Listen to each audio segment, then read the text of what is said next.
Good morning, folks. Rachel Wilkins here, founder of Conception Arts and your host here at Coffee with Artists. Welcome. It is Monday morning. I'm super excited to be here. It's also Memorial Day for those watching in the States. So happy Memorial Day to you. If you are tuning in from America, from North America, it's great to have you here this morning. Our guest this morning is running a couple of minutes behind, so we thought we'd just jump on and say hello. Also, I wanted to talk to you guys about a great book that I just revisited, which is I highly recommend, whether you're an artist or not an artist, check out this book. It's The Artist's Way. I'm sure many of you watching have probably already checked this out and worked through this book, but it's an amazing book by Julia Cameron about a spiritual path to higher creativity. So it's pretty much a guide to reconnecting with your inner artist. Now, Julia's taught this all over the world, and she hasn't just taught it to artists. It's something that has been, used by business professionals as well. But there's some really great exercises in here. And I think, we're all in this kind of unusual time right now with the pandemic. This could be, a great time to kind of delve into rediscovering that creativity if perhaps you haven't picked up a paintbrush or anything for some time. So I highly recommend it. I see some familiar faces in the chat this morning. Hi, Rachel. Emma Worth, I owe you an email. I am on it after this session. Thank you so much for reaching out. Hey, Suze, good to see you this morning. How's everybody doing? How's everybody spending Memorial Day? Are you doing anything fun? Obviously, we can't really do a whole lot outside. One, there's a global pandemic. And two, there is no sun in the sky today. So, hey, Chris, good to see you. We have the whole crew. All right, awesome. Look, it happens. We've all been late. We totally get it. Hey, Anita, good to see you. So we will hang out. And for anyone, has anyone read this book? Has anyone read The Artist's Way? I'm actually, Suzanne, tequila. It's Tequila Monday. Yeah, for anybody watching, go check out Hiatus Tequila. I am not a tequila drinker, but I've heard it's pretty fantastic. Jen's shouting, it's good. And she doesn't like tequila either, but go check it out. I believe you can now buy online. You can order Hiatus Tequila online. So, Chris, if you want to pop a link in the comments, please do go ahead and do that. Can you clarify? Hang on one second. Can we clarify? I don't like tequila, but I tried this one and I like it. There you go. Jen doesn't like tequila, but she tried this one and she likes it. So here we go. From someone who doesn't even drink tequila, she enjoyed it. So go ahead and check out Hiatus Tequila. Give them some love. They brand new to the market. Getting a lot of great feedback from the industry. Rachel says, I just got my order. Fabulous. There we go. Shout out. And we love Hiatus Tequila because we partner with them every year to help send one artist to a residency. So we give away, as most of you know, a residency to the Chateau Orchavaux in France. Suzanne Scott and I oversee that. We're right in the middle of it now. So if anybody wants to enter that contest, you can do so. We will put a link in the comments, how you can actually do that. We have extended the time, when the deadline. I'm having trouble this morning. I got to drink some coffee. Maybe I need tequila in my coffee this morning. So Emma said, "Soul." Jen's review is tough. All right, so let's everyone go buy some Hiatus Tequila, even though it's Monday morning and not even noon. We can talk about you guys going out and buying some alcohol. But seriously, do go check it out. They're very great with us. They help support some of the projects that we do, and obviously help us get our artists to that fabulous residency that we run once a year. So do go give them some love. And if you're looking for something to get your teeth into, go check out this book. I just revisited it because I was supposed to do a residency this year with somebody on this thread, but we're not going because of the pandemic. And so I'm really trying to do a deep dive back into my kind of creativity. And there's just some really interesting exercises here. One of them is, which I thought was really fun, was what would you be if you weren't an artist, right? If there was any career that you kind of dreamed of having when you were a young person, what was it? Let me know in the comments, actually. Jump on in. If you could be anything but what you're doing right now, what would it be? And then she basically suggests that you act as if you are that for an entire week, right? So so for me, say it was, I was thinking I would always have wanted to be like a singer-songwriter. Like, I haven't got a musical bone in my body, but hey. So, live like you are a musician for the week, learn the piano or write some songs or act as if. And I just think that's a really great exercise for all of us. Suzanne, you might have a little trouble acting as if with that, a forensic pathologist, but hey, give it a try. Chris wants to be a full-time dog walker. Amen. I did some of that this morning. So, hey, act as if. All right, I think I see Claudia here, so let's jump on in. All right. Claudia! Hey, Rachel, how are you? You're here. That's awesome. Welcome to the show. Pardon my lateness, but thank you That's for having right. Hey, don't worry. We were just talking about tequila and dog walking and all of those fun things. So Good. Right up my alley. Exactly. So it is Memorial Day weekend. So welcome. I appreciate you joining us on a holiday weekend. I know it's most of us want to be sleeping in right now. So thank you for graciously joining us. And pleasure. Thank you for having me. Absolutely. Why don't I go ahead and let you introduce yourself since you're coming into the show? Okay. My name is Claudia Santiso. I'm a visual artist. I work with sculpture, various mediums, as well as photography.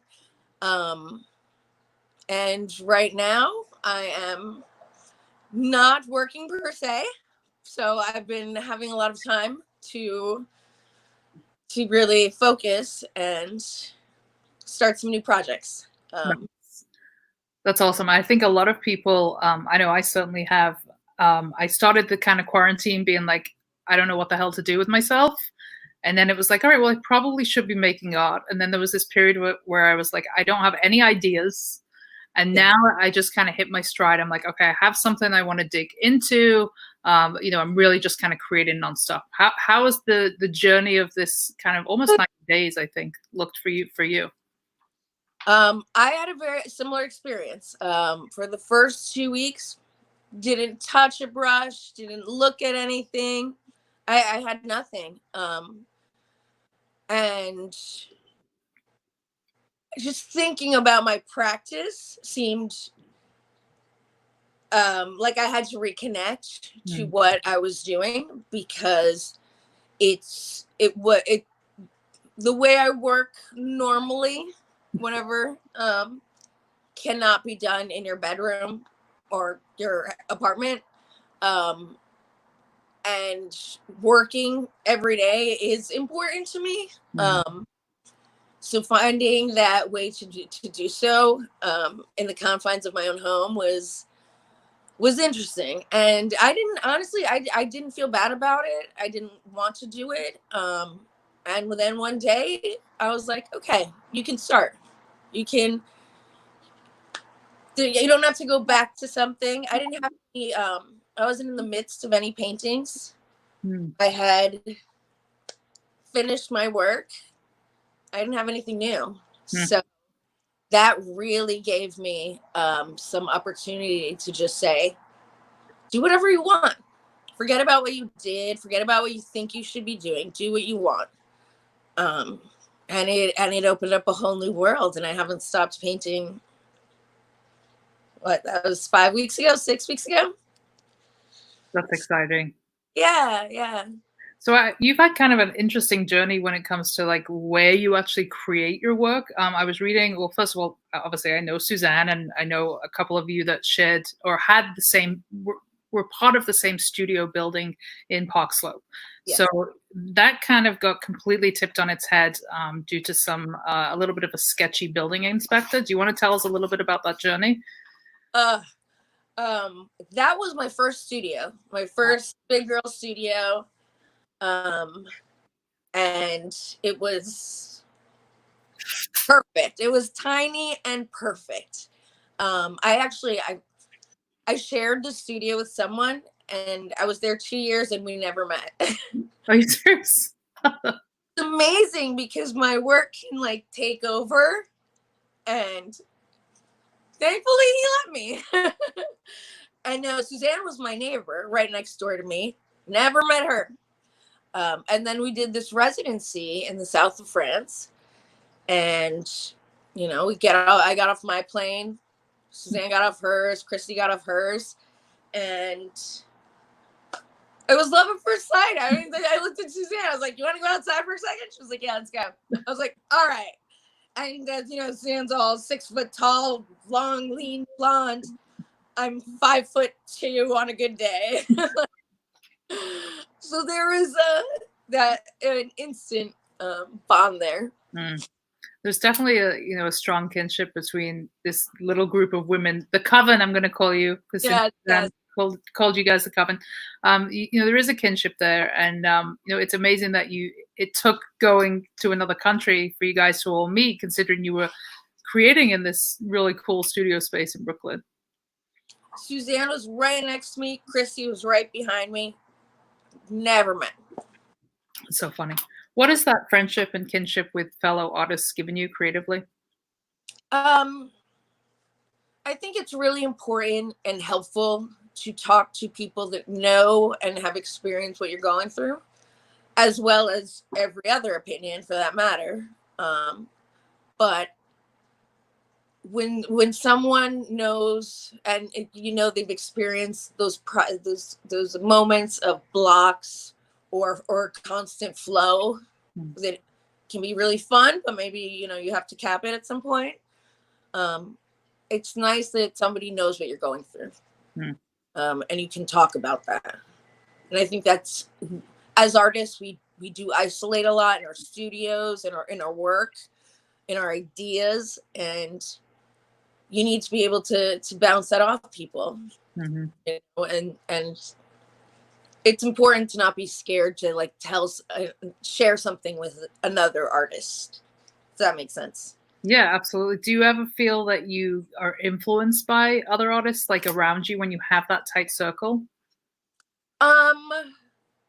Absolutely. I feel I'm very sensitive, so I feel that energy a lot. As far as influence in, let's say, hand of style or something like that, it's not always what I'm looking for. And I'm so particular about my process, but people inform that. Energy feeds that. And that's the gift that these women, my coven and my community give me, is that what they see in my work, how they experience it, how I can learn about it through their experience. I think we lost your sound for a second. Are you there? Oh, can you hear me? There you go. Okay. So I was thinking about the coven. I'm like, do I have any witchy pins? This was as close as I could get to anything witchy this morning. So we have a wolf. Oh, very I need to get nice. I need a witch's hat or something like that for these sessions. So it's at some point, I'm sure. Yeah. Or broomstick, maybe. So you have this terrible experience with the studio. You all get evicted. It's this whole big dramatic thing. The guy ends up with a felony. You guys are in the papers. How did you bounce back from that experience? Well, for me, I how do I put this? I got very lucky in I have very close friends as well as collectors, supporters, and they had just purchased a building in Bushwick because they're landscape architects, and it sat empty because they need permits and whatnot to do what they had wanted to do. It was beautiful. I mean, it had an airplane hangar in Brooklyn, and they offered me the space to work in because I had no place to go. And I mean, that was a blessing, a gift, all the things, all the feelings. And they allowed me to keep working. Wow. In an airplane hangar. Yes. With that to myself, which was very daunting. But it was fantastic. I had a plan. I had, 9 months, 10 months, to produce. So I had to make the most of it. And that was a huge, I don't know what would have happened without that. So how did it change or how did it inform the work that you were doing, given that you went from kind of a small shared studio space to this vast airport hangar or airplane hangar? Did it change the work? Yes, very much so. I need to grab something real quick. Go ahead. I'll frame. This is live. No, I'm going to get some coffee. Okay, great. Ben's going to get me some coffee. All right. All right. Is the sound okay? Is everybody hearing everything?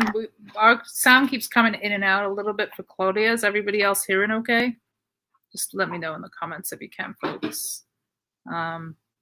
So sorry, my mouth was getting so dry. Hey, this is totally easygoing. I thought you had wine then for a second. I'm like, wow.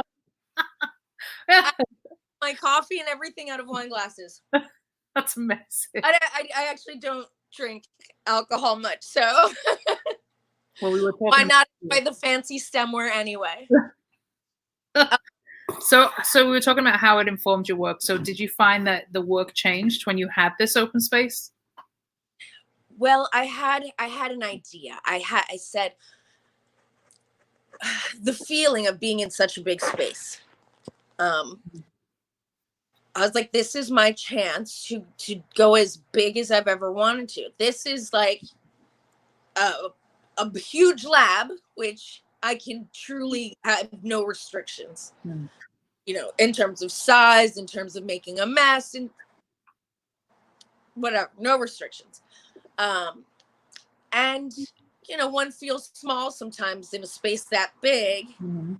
So I felt this like, okay, how do I like take myself inside out and throw it onto something? You know what I mean? I have that opportunity, and that's not common in New York. So I have to do this now, because maybe it'll happen one day down the road. I will own my own airplane hangar as well in New York, but you know, how often does this come along? So I made really big paintings and very maximalist in my work at that point. Like, I went for it. I had roller skates. I would set, I saw horses and panels, and I could just, I mean, abstract expressionism, you know, just like have fun with it. That's awesome. Would you say that your work is intuitive? Like, do you create from, do you have a concept in mind when you go in? Sometimes sort of, it is very intuitive. I have concepts in mind, nature, the environment, the world around me. I have a little bit of an obsession with space, outer space. And I'm also a scuba diver, so that under the sea, I have an obsession with that, which is very connected.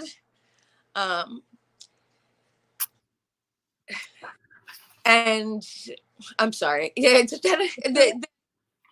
that sort of, I when I create work, I'm looking to show a space that's in my head. You know, I don't work off a photograph, but I'll go through, you know, 100 Hubble pictures. I won't choose one to try to repaint. It's the feeling of going through all of that. Looking at all those different imageries that I think my brain sort of mashes it up and then spits it out in its own way, if that makes sense. Yeah, no, you talked about, so I was doing some research, obviously. You said you like to work with landscapes, fantastical landscapes is the phrase that comes to mind. So you lean towards the unknown, the obscure, but you mentioned having a tendency towards anxiety and escapism. So can you tell us a little bit about these worlds that you create? Was this something that maybe as a child you kind of escaped to this fictitious area, and then it's kind of expressed? Tell us about that. I think so. I have a lot of I've experienced a lot of social anxiety in my life and learned that was going on, early on. So as a kid, I had I had an imagination and I love color. And so when I would look at something, it was hard for me to talk to maybe somebody else about it, but I could express it through my clothes, through color, really. And that's sort of, I think, my those energies feed into creating these spaces where I sometimes look at them as like an idealization of what something I can't see might look like. So, is that what space actually looks like? Probably not, but why not? I can pretend it does, I can, I can make up a flower and it doesn't exist, but who knows that it doesn't exist? Maybe no one's found the flower. There's a room to play in that. I don't know how you feel, but there was an article that came out last week, which I thought was like an Onion article at first. I thought it was some kind of joke, but that NASA believes it may have found a parallel universe that is kind of coexisting with us and going backwards. Woo! How do you feel about that? Hey, that's wild to think about, and I can't even wrap my head. What does it even mean to us? Right. It sounds fascinating. It sounds incredibly wild to think about that there's another me doing something completely different. And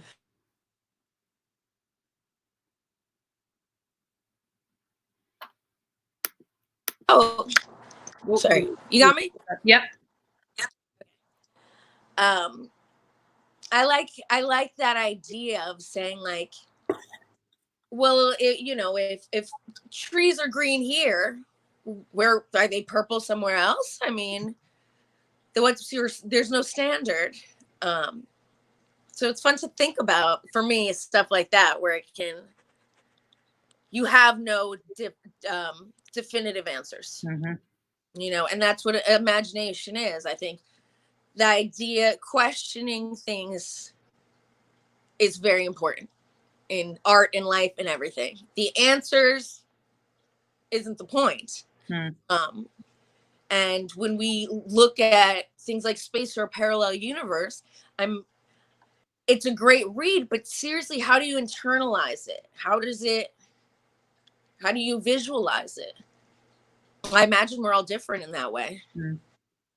It's kind of like what's happening right now. Like, how do we process this? That's, this idea. I mean, we kind of watched all these horror movies about a pandemic, and nobody ever really thought that something like this would happen. But sometimes, I don't know about you, but there's days where you kind of forget because you are just in your little bubble. Yeah. And then it's just this overwhelming. I don't even know. I don't even think I have an adjective to describe it because it's just so big. The idea that the whole world is impacted right now, and the whole world is in this state of pause. Like, how are you navigating this new normal, and how is it impacting your work? Have you found that you have made different choices with the materials that you're working with the colors? Is your work informed by what's actually happening? I think so. Like I said, I had no interest at first to dive into it. Not because I was trying to process this, because I think you said that very well, that the magnitude is so large. You do it little by little. But in terms of my work, I kind of set this background up, for you to see, there's some resin pieces and some like large, the real large ones are around me. I'm staring at a 5 foot by 7 foot resin painting right now. And I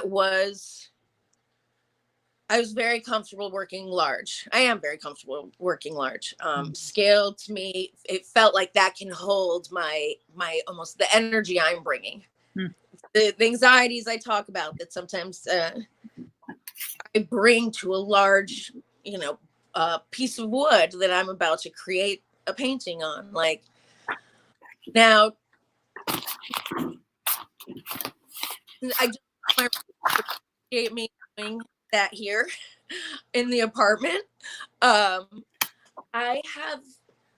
I finally sat down with some paper and watercolors and gouache, and I started thinking, I guess I don't often come up with concepts first, but the idea of national park, everything's closed. The idea of the world being closed and nature, New York City, I've been hearing birds for 2 months now. Like, that's the biggest noise, and it's amazing. What's out there? Like, what's going on in national parks? What are the animals doing with us not around? Like, what kind of new growth could be? Unicorns could be running around. There's no one there to see them, And then I started to realize that I can work with landscape as I want to see it, as I pretend it can exist. And I can contain that to a sheet of paper. Doesn't have to be so big to give you that feeling of energy, I guess. So I started working on Yupo paper, and I don't even usually use brushes, but very intentionally, very slowly, still letting color spread the way I would on a large piece, but a lot more carefully, because you're using droplets of water versus, a hose. And I just this reimagined what's going on outside. This like happy sort of natural world that I can't see now that humans are there. What are you guys really doing? Came to me, or I started seeing that that's what I was kind of doing in my like stream of consciousness sort of painting. And I found sort of something that I wanted to explore. Awesome. I'm very process oriented. I'm an abstract painter. I'm not representational.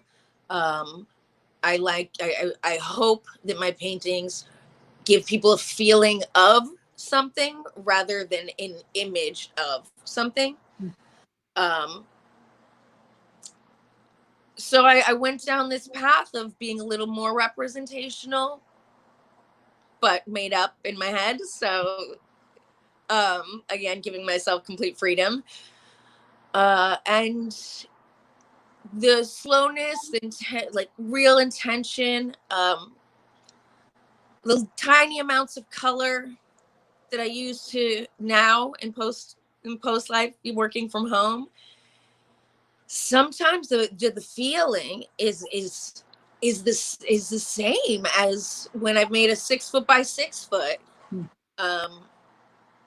Because it's so personal. I'm not used to. I have so much action and energy, and I want to fly to the moon and down to the ocean, and that's who I am. So to be contained in this space physically, and I was surprised. I don't know. I found that my voice is my voice, and it doesn't really matter the size. It doesn't matter the materials. I need to find a way to express something I want to say. And when you have that, you will find a way, I think. So you talked about feeling there, about wanting folks to feel rather than see. How do you feel when you're kind of in that moment, and you find your stride, and whether that's, like you said, small pieces that you're working on right now in quarantine, or these vast pieces in an airplane hangar? Is there a difference between the feeling that the scale gives you? The feeling of the piece, the artwork, or how do you yeah, how do you feel when you create and you're in your stride? I feel like I'm swimming. Mm. It's there's a glide to it. That's a sweet spot, the flow, right? And scale, I found, let's see. So even though I'm doing something smaller now, I'm still as intense. I'm an intense person. It's who I am. I'm going to bring that to what I'm doing. So I've been very surprised how much I can get out emotionally, visually on a 9x12 piece of paper and walk away feeling as full as if it was a 5 foot by 5 foot canvas. Because that patience, it's the same energy, but I'm sitting in a chair. I'm using, like I said, small droplets of color and water, and things have to dry before you can move on. And that in itself somehow carries, it's much slower, but it still somehow it lets out all those inner things, that anxiety, that escapism, that creating your own world, or your own your reimagined world, let's say. I've been saying that a lot lately. Yeah.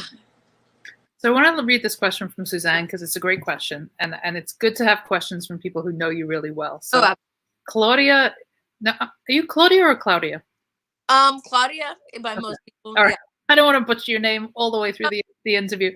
So Claudia is super experimental in her material choices, pushing the material boundaries. What are the distinctions between art and chemistry? What was the last part? What are the distinctions between art and chemistry? They are both probably my favorite subjects in the world. Like I said, I am very material oriented process. The art studio to me is, I think, how I imagine a scientist feels about their lab, right? Like that's where you can go and do anything. I think both artists and scientists are very rebellious in nature. They have something they think about that's theirs, and they research that. They go into it. And sorry, my phone keeps slipping. Art is I've found my best techniques or whatever. I'm doing things, figuring out the properties, like chemically, the properties of paint, of the combination of paints, that has led me to achieve effects that has opened my vocabulary and how to of what I'm trying to express, and that being able to experiment, that being able to say, well, here are the instructions, but let me try something else. Let me not, that can't be the only way that's going to work. And that is, I don't know, it's a tightrope. I feel like I mean, I'm not a scientist by any means, but I have a scientific approach in a way that it's not just about the result. I want to know how, okay, this isn't supposed to work. How are we going to make this work? Because I believe you can. So there's a little madness in that, I think, also, in not adhering to maybe like all the rules, and being willing to experiment, and yeah, I think that's a difference and a similarity, of artists and scientists. Like they're not as different as people think, I think. Definitely not. So let's switch gears a little bit. So tell us about growing up. Did you grow up in the New York metropolitan area? I did. Born and raised. Yeah. In Manhattan, in one of the boroughs? Queens and Manhattan, and Okay. I live in, yeah. So I've lived all over, many neighborhoods, all over. So tell us about growing up in this area. Like, what was it like as a young person? Were you encouraged to create? Did you have creative influences around you, or as family members? Tell us about those early days. I was definitely just always, I don't there. I would sit in rooms and just with a pen and a paper, and I was happy. Like, um, and absolutely, I think color, how I see color, how I use color, is impressions that have been left on me of like this huge world, this huge city. Like I don't actually remember, but a 3-year-old looking up at skyscrapers, that's got to leave an impression. Um, seeing, being lucky enough to see such diversity in not just people, but like how they dress, how they express themselves. So not, you know, not having certain norms that you might have in other places, more conservative places, smaller towns. There's an anonymity that comes with growing up in New York. You're not the good, great painter in your high school, like, or in town. You're surrounded by them here. So there's not there without that pressure of everybody watching you. I think you get to really experiment and find yourself in New York. And it's something that I think it's made me who I am. At a young age, this was our world, and it wasn't a scary world. And norms for me, I think, were different than they were for, maybe a suburban, average, whatever that means, normal, great family. And as well as this, escapism and all of that. This is a city where we're all on top of each other, and it's like, that's wonderful. That energy is what keeps us going. But where do you find your own space in that too? Where did you find your own space? I can't. I do want to say, how do I put this? Color. That's where I found color has been a thing for me. The drawing, the painting came later. The connection with colors was first. My dad always had this story. He was a business guy, so suits and ties, and he would never let anyone choose his ties. But me, because I'd put these combinations together. I'd find these ties and be like, "Hey, Dad, look at these colors." And he'd be like, "You're right. Like, it works." But that, like, nobody would see. He didn't see it. Nobody, my mom, whatever, didn't see it. I had a way of seeing colors and putting them together that wasn't, I guess, expected.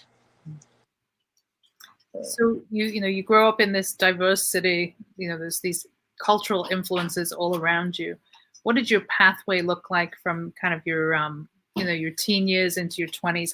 What was your pathway into the art world? Did you take the kind of cultural travel route, or did you go get the art school experience?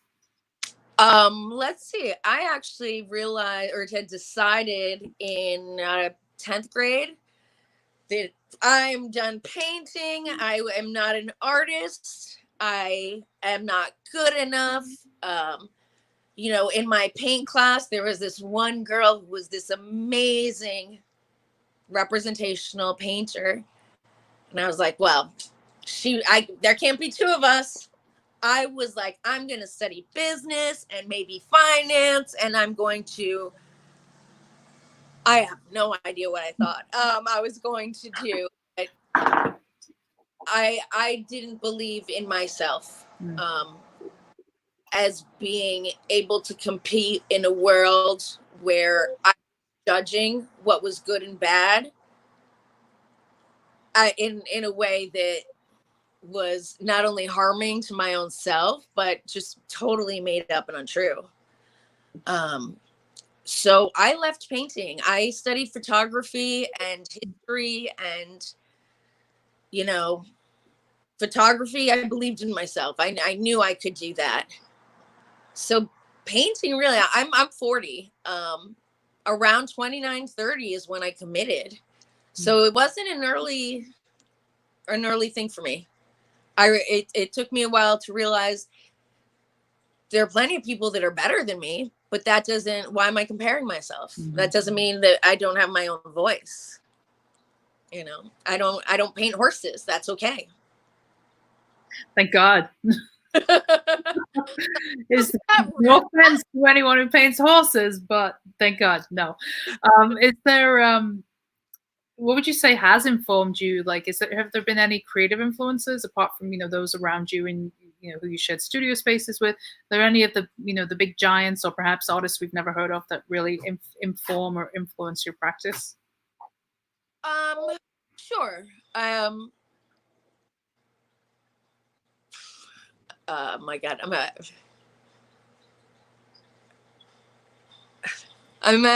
Frank Stella is a huge, my master. I'm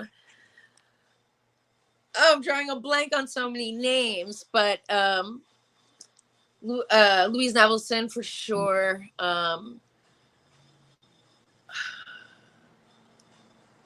I think people that take risks and in general change the way you view material or color.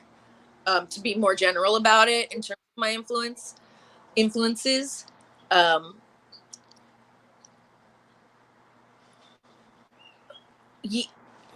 I think coming from a place, since I didn't go to art school, I did not pursue it in a technical academic way. I'm drawn to people who didn't feel they needed to do that, who just needed to do what their art without knowing what was right or wrong. And that attitude is one that has very much influenced me. And there's a freedom also in not being, I'm not a trained, academically trained painter. But that almost puts less restrictions on me because there are things that I don't, let's say, no. Well, okay, that's not true. But I think if I were to go to school and say, here, this is what I'm doing. These are the materials. Do some a professor more than likely would be like, you can't do that. That's not going to mix with that. You're going to ruin it. You're making a mess. That's not going to work. And I never had those voices in my head. I've had the people that are why not do it? What, you create something that's not pretty, that's not good enough. Like, who cares? You gotta try, right? You talked about being willing to fail in one of the articles that I read. What have been some of the failures that you've perhaps encountered, and what are the lessons that you learned from that? Biggest lesson is it's led to some of the best things that have happened to me. Failing's good. Failing's okay. Failing's fine. I am not. The fear of failure, I think, makes you more likely to fail, first of all. Failing,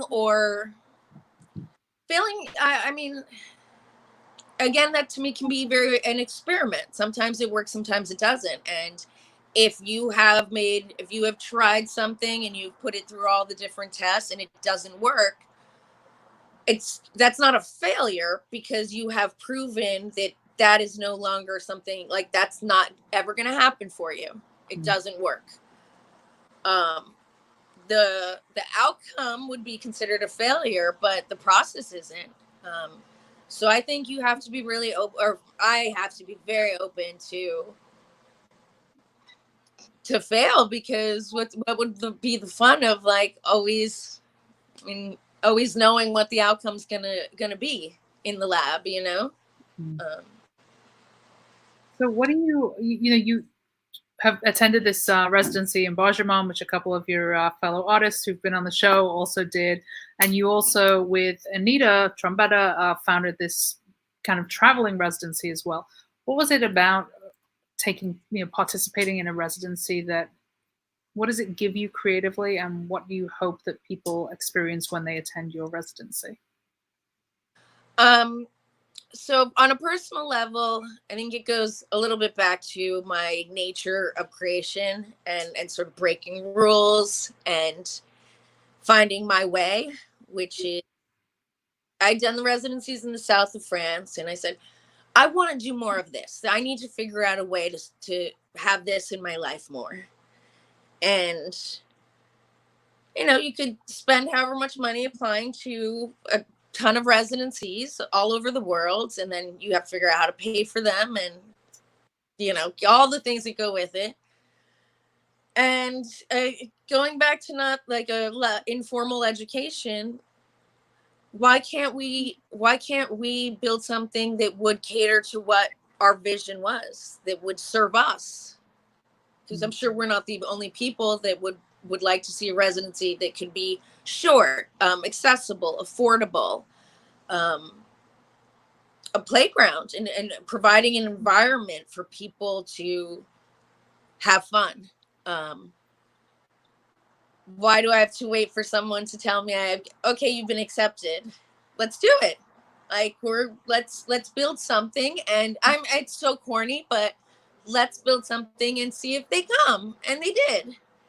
And I think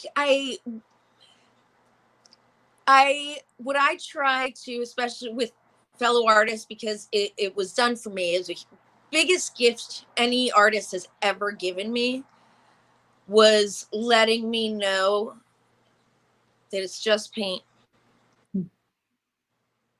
You can't really make a mistake. You can paint over it. You can sand it down. You can do relax. Like, this isn't the end of the world, right? Take that pressure off yourself and be yourself. And that's when I got back in. That's when I said, oh, I have a voice. Who cares about the horse painting girl? That doesn't matter. I have something to say. And it is very important for me to try to impart that freedom on that freedom for I don't know what the word is, on others, and confidence of saying, like, go for it. Don't let anyone tell you what to do. You can always work it or whatever, but like, go for it. There's no rules here. You can make the rules. And a residency, the tone that they have individually is often set by the people that are running them.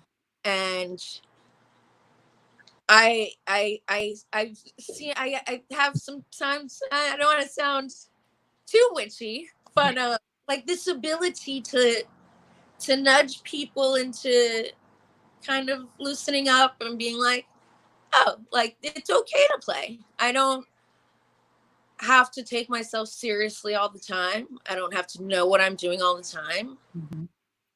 What does your inner child want to do? Have you spoken to them in a while? And I'm very in touch with my inner child. So I like to share that with other people, because I think, again, probably because I didn't have the formal training, a lot of people, I think, rely heavly on what their professors have told them, their boundaries of how they've been taught. Where, since I don't really know what those are, I say, make your own. So how do we, as artists, I think there is this big element of us that we want to play. We want to just express. We want to paint for us, right? We want to paint whatever is in our soul. But then there's we coexist with this beast, which is the art world, that tells us, you have to have a cohesive body of work. Everything has to make sense. You have to be priced within your market. You have to do, follow a certain step of principles if you want to have quote unquote success. First of all, what does art world success look like to you? What is kind of your big picture goal? What would be like your ultimate aspiration? And how do you balance the kind of that inner child that just wants to create and play and be with what we're informed and told that we should be as artists trying to navigate the art world? That's a great question. I think as far as what I would like to be for the art world or interact with it, I want to be able to create my big goal is to have an artist practice I come to every day, with time and openness, which requires a lot of things. And I've never thought the art world is a market. It's a market. Things have value. Things become commodified and priced, and people start to, look at that. I think if you try to follow that or cater to that, you're going to lose yourself as an artist. Play doesn't also mean you can't have, there's still an adult in charge that can say, there is an operating system here, and how much do you want to be a part of it versus how much do you I don't know, I want to progress as an artist, right? And sometimes the more eyes on you, the harder it is to experiment, the harder it is to break out into new things. People have decided what you do and who you are as an artist. So I definitely think there's a distance that's healthy. I think I've always had, this idea of maybe if the art world recognizes my work, then cool. But as far as maybe bringing it and being really focused on, getting the art world to recognize my work, I find a lot more peace and community and even value in normal people buying my artwork. That they connect to it. That's me is can feel more successful. Obviously I hate the term starving artist. That's not something I ever want to be, but you can't cater to markets. That's what money's about, not art. So I think if I think too hard about rules and things like that, because it's so not true to who I am as a person, as how I work, as how I do things, it would hurt me. It would hurt me as in every way, probably, creatively, soulfully. I think you have to express yourself and share yourself. And if people relate and pick it up, great. If they don't, that's okay too. But if you steer away from what's in your heart, you're going to, make up your own story, and that's not going to work. I don't think that's a formula for success. Awesome. All right. So does anybody have any questions for Claudia? If so, jump on into the comments. I know we've got some Coven members here, so come on, fellow Coven members, jump on in and ask some questions. We will take your questions in just a moment. So I guess my kind of closing question to you would be, what does art give you? Like, what does it give your soul? A big part of it is discipline, focus, sorry.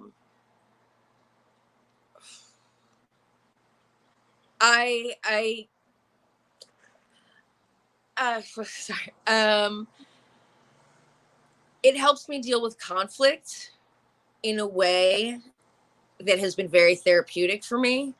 And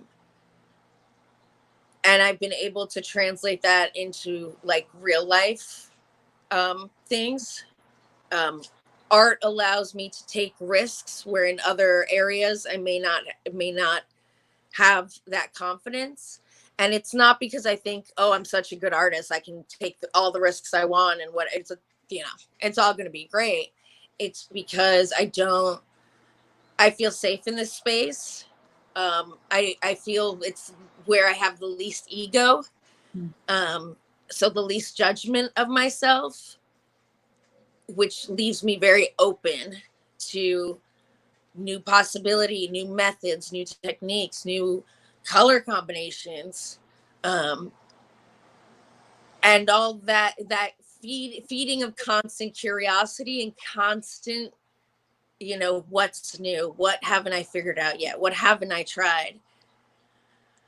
I mean, that's the gift it gives me, because my brain can be very scattered, as you may have noticed, but and in a way to explore that scattered brain in a place where it's okay and it works, that's huge for me. Wonderful. It's helped me navigate a lot of my anxieties and fears, let's say, of what should be, of what you should do, of not, this painter being better, so why should you bother? All these things that, as a child, were kind of put into me that don't actually, it don't matter. So it has helped my social anxiety. It has helped general anxiety. It has helped me learn to be okay with failure and to take more risks. And that applies to my life. So, I think a lot of people say this, but art saved me. Art saved me. I don't know where I'd be without it. It is instinctual. It is in me. It's visceral. It is a part of me. It's not and the audience and showing it and all that is important, but I can't stop making it, and I never will, and that it's a gift that it gives to me as well. Well, I think my biggest takeaway from our chat today is something that you said quite early on when you said it feels like swimming. I think that is so poetic and so beautiful and just summarizes exactly how it feels to be in that moment doing exactly what you're supposed to be doing at that moment. So that's incredible. So I do have one question here from Emma. Emma says, is there anything that you wish to create that you haven't got around to yet? Like out of lockdown, you're going to create, etc. So is there a bucket list creation? That's a great question. There are a few things I want to get my hands on. Again, I don't have, let's say, an object in mind, but I am dying to get my hands on some insulation foam and some resin and some substrates and build something. They're not a painting, but I'm dying to sort of, get into those larger scale things again. Not because I've been working small and I'm craving the largeness of it. It's those materials sometimes just tend to get big, and insulation foam's been something that's been on my mind, and I'm ready to go in and see what it's got to offer. Nice. Well, we're going to keep up with you, and we're going to see if you venture down that path. So just in closing out, let our viewers and listeners know where they can learn more about you. What is your website? I actually do not have a website. I'm on Instagram. I am at Pream, Pream. Okay. For the New Yorkers listening, that is a Wu-Tang reference to a song called Cream, which my people know. And I have another one that's at Clausmos, which is strictly dedicated to my artwork. And Clausmos, again, is my made-up universe. Will you spell that for me so I can make sure I'm giving the right address? Sure. It's a CLA. Yep. WSMOS. All right, folks. So I've added Claudia's Instagram handles there. Do go check it out. Go reach out to her if you're interested in any of her work.